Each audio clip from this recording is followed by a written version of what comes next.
We're insufficient. You know, that is an accurate statement, but I've got something, Matt. It's not going to be insufficient. What is it?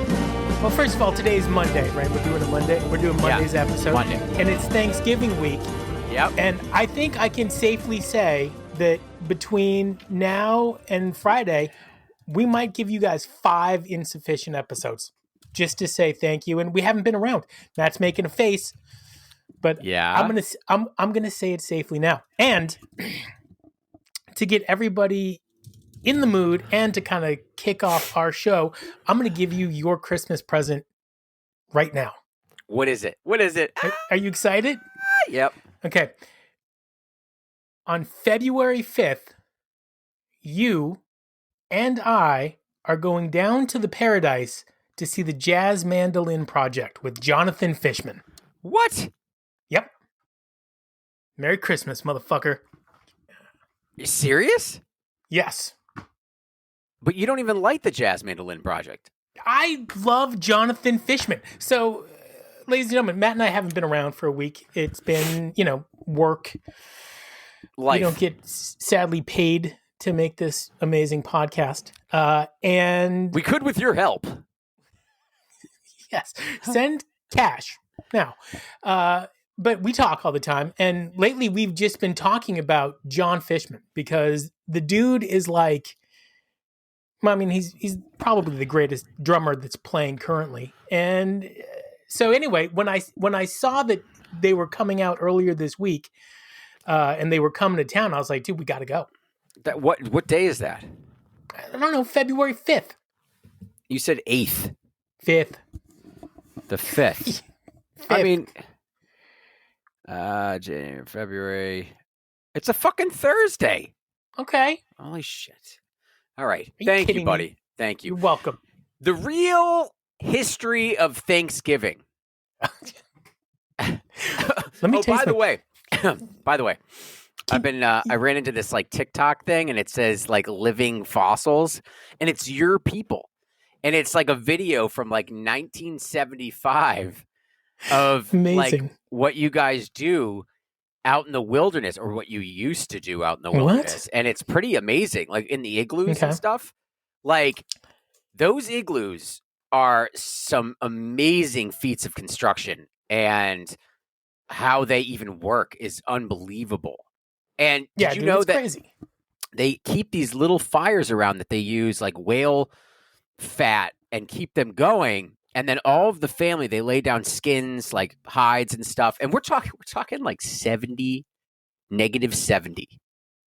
All right. That's negative. Cold. That's unbelievably cold. What is wrong with, why would they want to live there? Negatives. They've been living there for 3,000 years. I know. They know. But like, and then they all get like naked and they go under the tarps together, like the skins and shit. And little kids, little Nicks are around in this igloo. And mind you, the igloo gets warmer because of all the body heat and the fire that they have. And then each piece of snow that they've made the igloo out has like air pockets in there to keep it warm in there as well. But say it's negative 70 there. It's like negative 20 inside the igloo still. And these little kids are like naked inside this thing. Totally fine. It has to be warmer than that. It's not. It has to be. You'd be freezing. Negative 20. Oh my God. But they're not. They're not. It's unbelievable. It's unbelievable what they're doing. You should be proud. I am proud. We also invented sunglasses, by the way. Yeah, I forget what they use though. It's not. They used whalebone. They hollowed it out and they wore them, and it's totally cool. So they don't get snow blindness. Everybody right now is tuning in to hear us talk about fish. I know, but the real history of Thanksgiving, before Thanksgiving, indigenous. You should save this for Thursday's episode. You want to do it on Monday? Fine. I'm not here to stop you. All right. I'm ready. Long before Europeans arrived, many native nations held seasonal harvest ceremonies, including the Wampanoag, which is from Massachusetts, who lived in present-day Massachusetts. These celebrations involved giving thanks, feasting, dancing, and honoring the earth.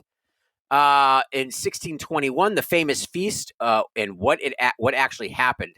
This is an event most people refer to as, they say, the first Thanksgiving. What actually happened in 1620, Pilgrims, English separatists, landed at Plymouth. The first winter was brutal. Nearly half died. The Wampanoag people, led by Cosima Queen, chose diplomacy rather than conflict and helped these settlers survive. In autumn 1621, after their first successful harvest, the Pilgrims held a 3-day celebration. About 50 English settlers and about 90 Wampanoags attended. It's important to clarify, it was not a religious holiday. It was not called Thanksgiving, and it did not represent long-term peace.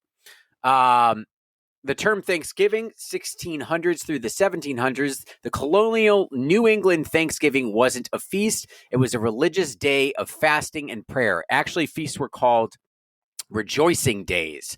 The 1621 meal was a rejoicing day, not a Thanksgiving. How Thanksgiving became a U.S. holiday. 1789, George Washington declared the National Day of Thanksgiving one time only. 1800 state holidays. Different states celebrated their own version in autumn with no standard date. 1846 and 1863, Sarah Josepha Hale, a writer and editor, she wrote Mary Had a Little Lamb, spent 17 years lobbying presidents to create a national Thanksgiving holiday. 1863, Abraham Lincoln makes it official. During the Civil War, Lincoln proclaimed a national Thanksgiving to promote unity. Interesting, huh? Yes. I can't believe I've lived here for my whole life, and particularly in Massachusetts, and that's really kind of the first time I've ever heard a lot of those things. Yeah. Why would you take it and then turn it into a religious holiday where you don't eat, and then flip it around again to like a day where all people do is like eat and pass out? I don't know, but in 1939, FDR moves Thanksgiving up a week to help the economy by extending the shopping season. People hated it. That's really interesting to me, actually, because I do feel like the commercialization of the holiday season is basically all we're dealing with in this like late stage capitalism that we live in. And I took my daughter, it was horrible weather here on Halloween. You remember that? Oh, yeah. So we went to Malloween, where, you know, all of the shops had, my dog is barking in my window, where all the shops had like candy and there were characters walking around the mall. Character zeros? Yeah! Dan Mulcahy. And so, you know, I thought it would be at least nice for her to do it. Yeah. We get there, and on Halloween, all of the Christmas decorations were up. Yeah, I know. Dude, they get started way too early. I love the holiday season, but if it's 1/6 of the year, that's too much. 1/12 is fine. They just start too early. They have stuff out too early. They want you to buy early. It's just gotten out of control. But it's funny that even in FDR's day, they were trying to extend the shopping season, because that dude was how many fucking years ago? Oh, 60, 70 years ago? He's old. He's dead, but yeah. Trey wasn't even alive. Mr. Polio. Speaking of Trey, I'm going to talk about fish. So our buddy Trey has been kind of out there doing podcasts lately. Yeah. Really great stuff. Not Check ours. out. Would we even have him on? Oh, yeah. You think so? I was like, somebody asked me that. They're like, would you guys have Trey on? And I mean, it wasn't the band asking me, but it was just somebody. And I was like, I don't know. I don't know if it would be weird. But anyway. It would not be weird. Well, it would be weird because we've been talking shit about him for a long time. Are we praising, talking shit? That's how we do it. No, we're just keeping it real, right? Like, nobody's perfect all the time. And keeping it festive. So anyway, who's the guy? Wong? What's his Corey name? Wong. Corey Wong. He's on Corey Wong's podcast. Yeah. Starts off really chunky. Corey, let me just critique you for a second. introduce Trey with Trey there and like have a nice back and forth before you dive into stuff. Because when you just dive into it, I spent the whole podcast wondering, did I miss part of the podcast? Very unsettling. But really cool stuff. Apparently, Trey has a Dropbox where he has like demos that go all the way as far back as to the Wedge. And to hear him and his version of the Wedge that he recorded on his little thing, like before Fishman and everybody else got involved, was really cool. My bassist sent me that. So this was basically, Trey, the podcast is with Corey Wong. Obviously, it was in 1 hour and 4 minutes. Focus topics were gearing changes, double amplifiers, Trey's early influences, the longevity of Fish, songwriting evolution, and reflections on music life balance. So basically, they talked about the gear and evolution. Double. By the way, Trey's gear like runs $500 right now. Yeah, like he was talking about his pedals, and he's like, "Yeah, I'm using 250 pedals," and I spent a week, and I don't hear a difference, and I guarantee you the people at MSG don't hear a difference. I thought that was kind of cool, and it made me excited because I love playing guitar. I'm not good at it, and so like I don't want to spend $1 billion to suck at it, but I'll spend 250. Well, so Trey discussed his transition to using a double amplifier, previously resisted the cost/price, but promoted by peer suggestions, including from John Mayer, to give it a try. Interesting. He frames gear not just as a tool, but an instrument of expression with histories, e.g., the browning of the double once used by Keith Urban. Interesting. I didn't know that Keith Urban. Keith Urban is a good podcast. Trey flex on older equipment, vintage amps, holds value not just for the tone, but for the story of continuity. So listen, if you get a chance, I love Corey Wong's music. I think it's great. He's a horrible podcaster. Anyway, Trey starts talking about halfway through about something that we speculate on, which is he listens to music all day long. Like, right. He wakes up, he writes music, he goes out, he listens to music, he listens to music, he listens to music, he goes to bed, wakes up, and then does it all over again. And so he started talking about some of these artists that he's into. And he made this point where he says, sometime during the pandemic or shortly afterwards, all of these young people started making this really great music. But he's concerned nobody can find it because in 2025, there's so much noise. It's kind of hard to find that signal.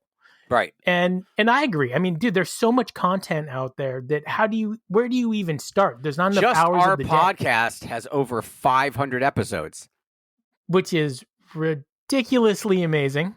And to be honest with you, Matt and I have listened to every single one of them in one form or what's my favorite Trey meme? You've been to 300 shows, cute. I've been to them all. Oh, that's a good one. I didn't see that one. But anyway, I like that.